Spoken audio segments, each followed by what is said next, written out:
Hi everybody, Sarah, Pearls of Wisdom and Food, and Weight Watcher Cape Cod Woman. And Houston has a problem. With this new Windows 10, I have lost 30 taped editions of my videos. So we'll have to punt, which is what we sometimes have to do, and I will get through it. You'll see more fresh videos as we go along. So this one will probably be aired on, I think, Messy Monday, October 5th. So, yeah, I thought I was all set. I was calm. I wasn't, like, playing in my head, but then, again. So, how is everybody doing on Monday? Did you have a messy Monday, or was your landing into maybe your work week, maybe a school week, maybe a nobody in the house week so you can get things done? Was it a soft landing with everything in place, tracking in order, waters being imbibed, fruits and veggies all accounted for? My weekend today is Saturday, and so I woke up. I walked 4 miles in the rain and wind, still felt good, and came home and vacuumed while I had that energy surge. Then got ready for work and had my bacon and eggs. No fruit. But at noon today I will have a cup of berries in a smaller version of my smoothie. And that will carry me to dinner tonight. And tonight is steak night, which means baked potato night. It's so exciting, I'm telling you. So, let me see. The person I was listening to today, it was a book called Sous Chef. And definitely all about planning. You know, there were he's one of the 2 sous chefs with the executive chef at this restaurant. And he talked about the preparation, which, you know, the executive chef shows up later, more towards the afternoon, and this one gets there at 9, and putting everything in place. And of course, I love that. You know, everything is cleaned from the night before, so when he goes in, he can just do it. And you know, isn't that how we manage a well-run kitchen, you know? I loved it. And so, as I look at my fridge, which has more things in it than the cupboards do, as I said the other day, you know, it's very, very interesting. I'm working off the freezer. I have a piece of, I have a ribeye steak, grass-fed, and I was told that if it is grass-fed, that the fat will be more yellow, less white. So that will be tonight's choice with an organic, either russet or Idaho potato. I took from a bag 2 of them, so I'm not sure which one, but I'm excited. And the organic sour cream and the grass-fed butter and perhaps a Hail Mary. Now they ran out of them at Whole Foods, and I was assured they'd be there by yesterday, and they weren't. So, so I could sure use a fat bomb, Rebecca. What is that recipe for your fat bomb? That would be a perfect dessert after the steak. So anyway, what was I going to say? Goodness, I can't remember. But it was there. Oh yeah, yesterday I went to Whole Foods, and I never got into their grading of different cuts of meat, about where they come from and this and that. And so I was able to get a pastured chicken, and it was $10. It's about 2.5 pounds. It was perfect. It fit into my little cast iron pot, enamel, like a Le Creuset, except it's Martha Stewart. And I was able to cook it in the oven. And so we will be having that in a couple of days. So I'm very excited about that. And it was grade 4.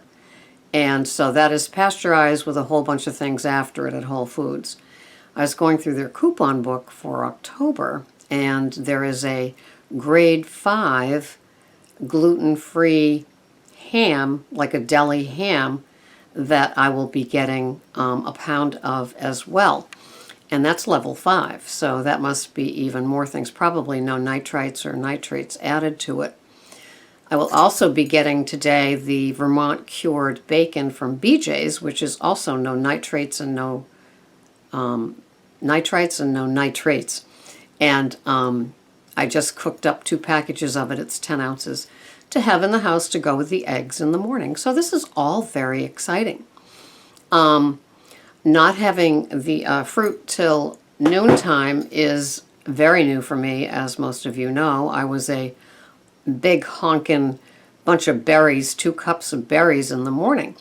And they were talking about that with all the blood sugar and all the things, and suggesting that you don't have carbohydrates like that until after noon. So today there will be some roasted asparagus that will be left over to go with my eggs and bacon later on. And so I am dying to know about this Weight Watchers 2 free fruits only deal. So if any of you go to a Weight Watchers meeting and you've gotten a wisp of this in the wind, do let us know. We are inquiring minds about this. But it's kind of cool that they might be getting clued into that sugar, even from fruit, even if it is not like tampered with, like it's an apple, it's an orange, it's a banana, might not be the best thing to give to us food addicts to eat freely, right? So, yeah, give us something free. So, the one thing I'm noticing with my fat adapted food plan is that now I am adding just a smear of butter to my steamed organic veggies, and it's nice, it's tasty, and a little twist of Himalayan pink salt, because it has minerals in it that you can't find even in sea salt, but sea salt is definitely an upgrade from table salt. So paying attention to all of that. I had an Amy's bowl for my treat yesterday, and it was gluten-free. Tortilla chips and black beans, and I see now that I would have cut it in half and added some of that grade 4 chicken to it with my salad on the side. And yeah, I kept waiting for like the next thing. It felt like, you know, the partial order. I don't think I will be getting that again. Way too much sodium. And although there were 10 grams of fiber, I always like that. It felt incomplete. So I did like the other Amy's bowl. But I was on, I think it was Eat This, Not That site this morning, and they were talking about 25 or maybe 50 frozen foods to stay away from. And Amy's is on them a lot. So even though they do this wonderful thing with organic, with gluten-free, with socially conscious sort of things, they got a lot of contenders on the don't buy list. There's the usual suspects, of course, anything P.F. Chang's, and any of the little dinners, because they add a lot of things to it, like the teriyaki that has teriyaki sauce that has wheat in it, and then all the added sodium and sometimes even fake sugars. So I got to tell you, my next challenge, I'm not going to do it yet, but my next conscious thing is gum. I was looking at the ingredients in gum, and it's got all the fake junk in it, like sugar, you know, the packets, like diet soda. And, you know, I was saying how I would go home in the summer with this bloated gut. And somebody said to me, well, isn't that from chewing gum? And it's like, well, yeah, I guess it is. Not to mention the chemicals in it. I think the Wrigley's family of Juicy Fruit Double Mint, Winter Fresh, and Spearmint, I think those are just sugar in them. So I'm going to have to do an investigation. Up until now, I was a big gum chewer. I guess I'm going to have to concentrate on doing less. It's definitely going to be an elimination like the fruit. But there's just always one more little upgrade step in really cleaning it up, because, you know, food is messy. And I don't know about you guys, but my choices have been messy. And I had a lot of non-negotiables. I had a lot of didn't pay attentions to. You know, I might have been working on the big picture, like no sugar, no wheat, but I wasn't paying attention to like things like in gum or the carrageenan. And I think I want to talk to Whole Foods about it because I was reading their little "we promise no artificial ingredients, no blah blah blah blah blah blah." But with a questionable thing like that, maybe they shouldn't be carrying that. They carry the Almond Breeze there that has all the carrageenan in it, and they don't carry the Silk, at least in my Whole Foods. So, anyway, I think I might be going there today to look for the Hail Marys desserts because they moved them from the yogurt section to the bakery section.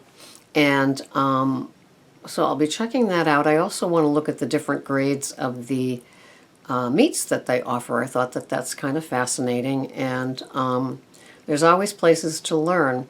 And if some of you are having the Bulletproof coffee, you've been asking about if it's not the Bulletproof coffee, what is the next best thing?